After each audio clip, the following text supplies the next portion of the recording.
What if I told you that eating an apple with a heavy spoonful of peanut butter, like deliberately adding more fat and way more calories to your snack, actually gives you a much lower blood sugar spike than eating that plain apple all by itself? Yeah, I mean, it completely breaks the traditional rules of diet physics, Yeah. but metabolically, it makes perfect sense. Right. And if you are listening to this right now and thinking, well, that contradicts literally everything I've ever been taught about managing blood sugar, you are definitely not alone. Oh, totally. Because usually when we talk about controlling blood glucose, it feels like you're required to become this human calculator, Yeah, right? exactly. Just counting every single gram, measuring every tiny portion. And frankly, it just feels exhausting and Yeah, really restrictive. it does. But today we are offering a bit of a shortcut, a way to get well informed about a highly practical topic, which is controlling blood sugar naturally. Yeah, our mission for this deep dive is to unpack 5 scientifically proven hacks to stabilize your glucose levels. And this is all pulled from incredibly curated research and practical physiological studies. And we're going to explain exactly how your body actually processes the food you eat. Because the beauty of the research we are looking at today is that none of these methods require you to completely upend your life or starve yourself. Which is a huge relief. Right. Instead, it is entirely about working with your body's natural mechanics rather than constantly fighting against them. So to really help you visualize the core problem we are trying to solve here, I want you to just picture your body as a bucket. A bucket. Okay, I'm picturing it. So when you consume sugar or, highly processed carbohydrates, you're essentially turning on a faucet and filling that bucket with water. Okay, makes sense. And normally your body handles this volume just fine. But eventually, if you pour too much too fast, that bucket fills all the way up to the brim. And then it overflows. Exactly. Even as your body's insulin tries to push back and manage that pressure, the water inevitably spills over the edges. And that spill, that is the excess sugar circulating in your blood. Wow. And if we let that spill happen day after day, year after year, I mean, that is what eventually leads to insulin resistance, right? And prediabetes, and just that chronic metabolic fatigue so many people are dealing with right now. Yeah, that is the crux of the whole issue. So the entire goal of this deep dive is to explore how to empty that bucket. And, more importantly, how to stop the spill from happening in the first place using purely natural, scientifically backed methods. Okay, let's unpack this. Yeah. Because if we want to stop a bucket from overflowing, the most logical starting point is the faucet itself. Like, we just have to slow down the water pouring in. We do. And we can achieve that by introducing something very simple to our meals right at the very first bite, which is acid. Adding an acid to your meal can actually reduce blood sugar spikes by up to 40%. Wait, a 40% reduction just from incorporating an acid? I know it sounds crazy. That feels like a massive return on a very small investment. It really is. The clinical data on this is striking, actually. There's a study that highlights the mechanism perfectly. Researchers basically took 2 groups of people. One group ate a standard plate of plain pasta. Huh? The other group drank just 1 tablespoon of apple cider vinegar mixed in a glass of water before eating the exact same plate of pasta. And the group that had the vinegar saw a 34% lower sugar spike. Oh, wow. So the exact same volume of carbohydrates entered their bodies, but they just had a massively different biological response. Exactly. And the researchers didn't just stop at pasta. They ran similar tests with other high-carbohydrate foods. The vinegar reduced glucose spikes from bread by 31%, from white rice by 25%. Significant. Yeah, and it reduced the spike from eating chips by a massive 50%. Half. Cutting the spike in half for a bowl of chips is incredible. Yeah. But what is the actual mechanism at play here? Like, how does an acid alter the way carbohydrates behave in the body? So it all actually starts in your mouth. The moment you take a bite of carbohydrates, the salivary enzymes in your mouth instantly start breaking those complex carbs down into simple glucose. Right. It is a very rapid, highly efficient process. What the acid does is physically slow those specific salivary enzymes down. Oh, interesting. Yeah, so instead of that bread causing a rapid, aggressive 20-minute sugar spike that just floods your system, the acid changes that conversion into a slow, manageable trickle of glucose. Clamping down on the enzymes. So the acid is essentially throwing a wet blanket on our salivary enzymes, making them sluggish. That wet blanket analogy is spot on. It takes the urgency out of the digestive process. Exactly. The total amount of glucose still enters your system eventually, but it arrives at a pace your insulin can easily handle without overflowing the bucket. I love the biology of that. But if I'm being perfectly honest, Taking a shot of apple cider vinegar before every single meal sounds awful. Oh, yeah, definitely. I mean, it burns. It can't be great for your tooth enamel long term, and it just doesn't sound sustainable at all. If someone listening wants to utilize this, do they actually have to rely on vinegar? Thankfully, no. First of all, the studies show that using it just once a day, like in the morning before breakfast, can have a stabilizing effect that lasts. That's good to know. But more importantly, any food-safe acid does the trick. You absolutely do not have to rely on apple cider vinegar. That is a relief. So we were talking about just like culinary acids. Yeah, exactly. Think about squeezing fresh lemon over a bowl of lentil soup, like a dal, or over your rice or a salad. That simple squeeze adds citric acid, which alone lowers the glycemic load of that meal by 30 to 40%. Just a squeeze of lemon. It's so much more culturally and culinarily manageable for most people. Oh, for sure. You can also look at lactic acid. If you eat yogurt or drink a glass of buttermilk with your meal, the lactic acid achieves that exact same enzyme-slowing result. Even naturally fermented homemade petals or pickled onions, which are staples in so many traditional diets around the world, provide that acidic benefit. Traditional food cultures figured out the biology long before we had continuous glucose monitors. You just need to find a way to incorporate an acid that you actually enjoy eating. That's fascinating. Okay, so we've managed to slow the enzymes in the mouth with a bit of acid. But once that food actually is swallowed and reaches the stomach and intestines, what is our next line of defense? So our next defense is all about building a physical dam to contain whatever glucose does get through. And this is dictated entirely by the order in which you eat your food. It is known as the fiber shield. The order of the food. I'm looking at a 2015 study in our notes that tested this, and the results are honestly astonishing. They really are. They had two groups eating the exact same meal: bread, chicken, and a salad. Group 1 ate the bread first, then the chicken, then the salad, which is, the classic restaurant experience, right? You sit down, and they immediately hand you a bread basket. Right, on a totally empty stomach. Now, Group 2 ate the exact same food, but they were instructed to eat it in reverse order. So they ate the salad first, then the chicken, and they finished with the bread. And Group 2 experienced an almost 75% lower blood sugar spike. A 75% reduction just from rearranging the plate. Yeah. And this wasn't an isolated finding either. Another study demonstrated a similar dramatic reduction when participants ate broccoli before eating tofu and rice compared to eating the rice first. See, I have to challenge this because my intuition, and I'm sure anyone listening might be wondering the exact same thing, is that it all just goes down the esophagus into the exact same stomach and mixes together in a big digestive soup anyway, right? That's what most people think, yeah. So why would the order fundamentally alter the biology of the meal if it all ends up in the exact same place? Well, the assumption that it instantly becomes a uniform soup is actually a massive misconception. When you eat fiber first, say a plate of cucumber, carrots, cabbage, or radish, that fiber moves into your small intestine and physically coats the intestinal walls. So coats the walls? Yeah, it forms a viscous layer. Think of it like a fine mesh lining the inside of your digestive tract. Oh, I see. So the fiber is structurally changing the environment of the intestine before the heavy carbohydrates even arrive. Precisely. When the carbohydrates, the rice, the flatbreads like roti or the pasta arrive later, this mesh shield prevents them from absorbing rapidly into your bloodstream. It creates a physical barrier that slows down the absorption rate. Wow. The carbs still get digested, but they basically have to fight their way through that fiber mesh first, which takes time. Okay, so the practical application here is brilliant in its simplicity. You just start your lunches and dinners with a salad or a serving of vegetables, build the dam first, then eat the carbs. But how does this rule apply to dessert? If someone really wants a sweet treat, when should they eat it to minimize the damage? So if you are going to indulge in a sweet dish, the physiological rule is to always eat it after the meal. Never consume a heavy sugar load on an empty stomach. Because there's no dam. Right. If you eat dessert after a proper meal, your stomach and intestines are already lined with that fiber mesh, plus the protein and fat from your main course. So the sugar from the dessert will hit that dam and absorb very slowly. That makes total biological sense, though I assume that rule doesn't apply to fruit, right? Since fruit is naturally fibrous. Yeah, most fruits should actually be eaten before meals as they are a fantastic source of that initial fiber.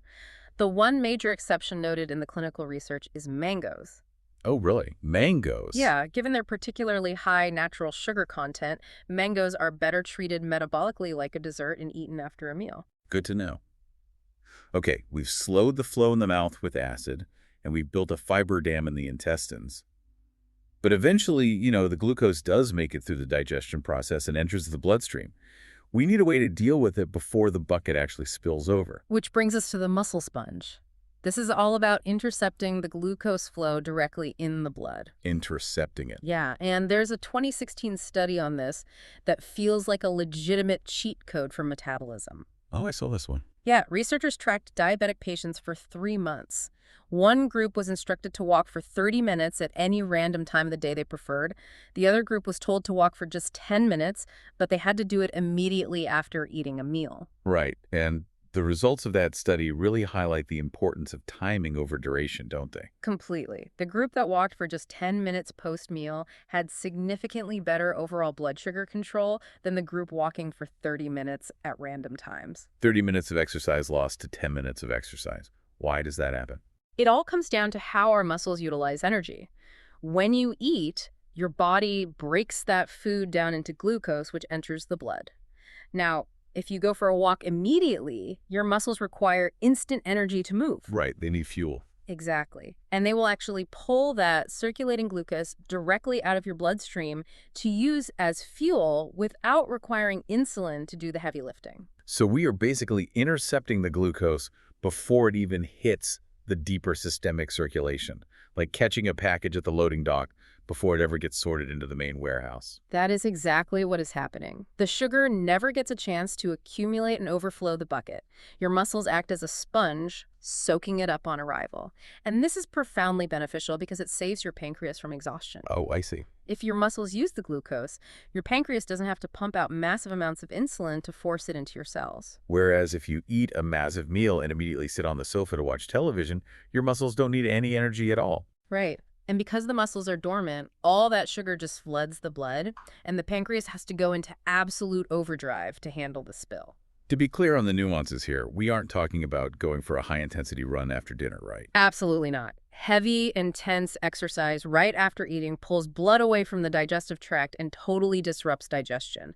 This should be a slow stroll or a moderate power walk at most. Keep it light. Exactly. And if you are incredibly busy, research shows that even just 2 to 5 minutes of walking is significantly better than remaining seated. Just getting the body moving. Yes. And there is actually fascinating new research regarding the activation of the soleus muscle, which is your calf muscle. The calves, really. Yeah. Activating the calves for just 10 minutes after a meal dramatically boosts local muscle metabolism and clears glucose from the blood. Interestingly, this perfectly mirrors the ancient Ayurvedic practice of sitting in Vajrasana. Oh, the kneeling pose. Right, a kneeling pose that deeply compresses the calves. Sitting in that pose for 10 minutes after meal aids digestion. Modern sports science is just giving us the microscopic mechanism for a practice that is thousands of years old. It is incredible how traditional practices often map perfectly onto modern clinical data. It really is. But speaking of modern issues, let's loop back to that peanut butter and apple example from the very beginning of the deep dive. Yeah. We've talked about managing the carbs once we eat them, but we can actually chaperone the carbohydrates before they ever enter the body. Yes. This requires understanding that from a metabolic standpoint, not all carbohydrates are created equal. We essentially have hero carbs and villain carbs. A dietary hero and villain story. I love it. Let's start with the villains. So villain carbs are foods like refined sugar, white rice, and highly refined wheat flour, which is known as maida in South Asia. And it's the base for so many commercial biscuits and cakes. Fruit juices fall into this category as well. They are villains because the manufacturing or juicing process has stripped all the natural fiber away. Without fiber, they hit your system instantly and cause a massive chaotic spike. And the heroes. Hero carbs, on the other hand, are whole grains, whole fruits, and vegetables. They come naturally packaged with their own protective fiber. So that explains why drinking a glass of apple juice spikes your sugar so much harder than just eating a whole apple. Exactly. The juice is essentially a naked carbohydrate because the crucial fiber was thrown away in the juicer. That's right. The modern food industry intentionally strips fiber to increase shelf life and palatability, leaving us with these naked carbs. But here's where the data gets incredibly counterintuitive. I'm looking at the notes here. Hmm. The research shows that if you eat 4 plain biscuits, you get a huge immediate blood sugar spike. Yeah. However, eating 2 biscuits paired with 8 to 10 cashews actually reduced the blood sugar spike by 80%. It's pretty amazing. But my logical brain says the cashews add way more fat and way more total calories to the snack. How can eating more calories lead to a smaller blood sugar spike? It sounds paradoxical if you've been conditioned to only look at calories, but metabolically, it makes perfect sense. The fat and protein in the cashews physically clothe the naked carbs in the biscuits? Clothe them. So you mean putting a physical barrier around the carbohydrate, like a fat or a protein, so the digestive system has to work much harder to break it apart? You're hitting on the core mechanism. Fats and proteins significantly slow down gastric emptying. They physically blunt and delay the absorption of the carbohydrates they are paired with. Oh, wow. There was an 8-week study comparing one group eating plain bread with another group eating bread smeared with peanut butter. The peanut butter group consumed more overall calories, but their blood sugar levels were remarkably lower and more stable at the end of the study. Because the fats and proteins in the peanut butter clothed the naked bread. Exactly. The fats act as a buffer. So the practical application for your daily life is simple. Never eat naked carbs. So if you're going to eat a pear or an apple, pair it with peanut butter or almond butter. If you're snacking on roasted chickpeas, mix in some cashews or pumpkin seeds to add fat. Right. Add a spoonful of clarified butter or daisy ghee to your lentil soup. Toss some chia seeds and walnuts into your morning oats. The golden equation for you to remember is this. Hero carbs plus protein plus healthy fats equals an almost zero sugar spike. Hero carbs plus protein plus fats. I love that framework because it shifts the focus away from what am I not allowed to eat toward what should I add to this meal to make it safer for my body. It really does. It transforms restriction into intelligent food combination. Which brings us to a very specific, incredibly frustrating problem that a lot of people face. What if you do everything right? Yeah, this happens a lot. You add the lemon juice for acid, you eat the salad first, you take your 10-minute walk after dinner, you clothe your carbs and healthy fats, and you still wake up the next morning with a fasting blood sugar of 550 or 180. It feels like the bucket is leaking overnight. This is an incredibly common frustration, and clinically, it is known as the dawn phenomenon. The dawn phenomenon. It sounds a bit dramatic, but what is actually happening in the body while we sleep? It is a deeply ingrained evolutionary process, actually. As the sun rises and your body prepares to wake up, your liver naturally releases a surge of extra glucose into your bloodstream. Just to wake us up. Yeah, from an evolutionary standpoint, this was designed to give you the immediate energy required to get out of bed, be alert, and start foraging for food. The problem being, most of us aren't waking up to go forage in the wilderness anymore. We're waking up to sit at a laptop. Right. And more critically, if your metabolic bucket is already full from years of modern dietary stress, this morning, glucose dumped from the liver has nowhere to go. It spills straight into the bloodstream. Ah, I see. Which is why your fasting numbers read so high before you've even eaten breakfast. So how do we communicate with the liver to stop this from happening? We can look to a remedy heavily praised by Dr. Michael Greger, author of the book How Not to Die. He highlights cinnamon as a powerful insulin mimetic. Meaning it chemically mimics how insulin functions in the body to clear glucose. Yes. Yeah. And the data backing this up is incredibly robust.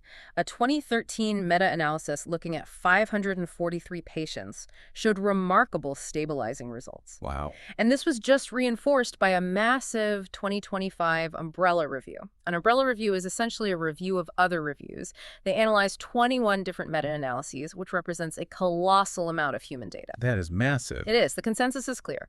Taking more than 1.5 grams of Ceylon cinnamon, specifically paired with coconut oil, at night, drops morning fasting sugar by an average of 24 points. A 24-point drop just from a nightcap before bed. How is that specific mixture of cinnamon and coconut oil working together overnight? It is a brilliant physiological synergy. Cinnamon contains a highly active compound called cinnamaldehyde. This compound is fat-soluble. Okay, so you need the fat. Exactly. By pairing the cinnamon with virgin coconut oil, which is exceptionally rich in healthy MCT fats, medium-chain triglycerides, the cinnamaldehyde is absorbed perfectly into your system. So the oil acts as the delivery vehicle to get the active compound where it needs to go. Yes. This combination achieves two things. First, Cinnamaldehyde calms the liver overnight, essentially signaling we have plenty of energy. There is no need to drop a glucose bomb in the morning. That's amazing. Right. Second, the MCT fats ensure that whatever baseline sugar is entering the system does so in a slow, smooth manner, which allows your pancreas to fully rest and recover overnight instead of fighting spikes. So if you're listening and you struggle with those frustrating morning spikes, here's the exact recipe from the research to hack the dawn phenomenon. You boil half a teaspoon of Ceylon cinnamon in half a glass of water. Then you add 1 teaspoon of virgin coconut oil. You drink that warm mixture right before bed. And the clinical studies suggest trying it for 15 days to really see the shift in those morning fasting numbers. It is a remarkably simple, highly effective way to close that overnight leak. Well, we have covered a massive amount of physiological ground today, following the entire timeline of how our bodies process food. So let's quickly recap these 5 actionable takeaways for you. Sounds good. First, at the start of the meal, add an acid like lemon or vinegar to throw a wet blanket on the digestive enzymes in your mouth. Second, as the food moves down, eat your fiber first to build a protective digestive mesh in your intestines. Write it down. Third, take a 10-minute slow walk immediately after eating to let your muscles intercept the glucose in your blood. Fourth, looking at the plate itself, always close your naked carbs by pairing them with healthy fats and proteins. And fifth, to manage the overnight cycle, try the cinnamon and coconut oil nightcap to calm the liver and stop the dawn phenomenon. You know, when you look at those 5 interventions together, something really striking emerges about modern health. None of these involve extreme restriction. They don't ask you to completely eliminate the joy of eating. It really makes you wonder how much of our modern fatigue and our widespread metabolic struggle isn't necessarily about exactly what we're eating, but rather that we have completely lost touch with how our bodies evolved to process a meal in the first place. That is such a profound perspective to end on. We become so hyper-focused on the chemistry of the food, we completely forgot about the mechanics of the bucket. Exactly. We've spent this entire deep dive looking at how to empty that bucket and stop the spill, and it turns out the most powerful tools weren't in a pharmacy. They were sitting right there in our kitchens and our biology all along. Thank you so much for joining us for this deep dive. Pick 1 or 2 of these methods, try them out this week, and see how your body responds. We'll see you next time.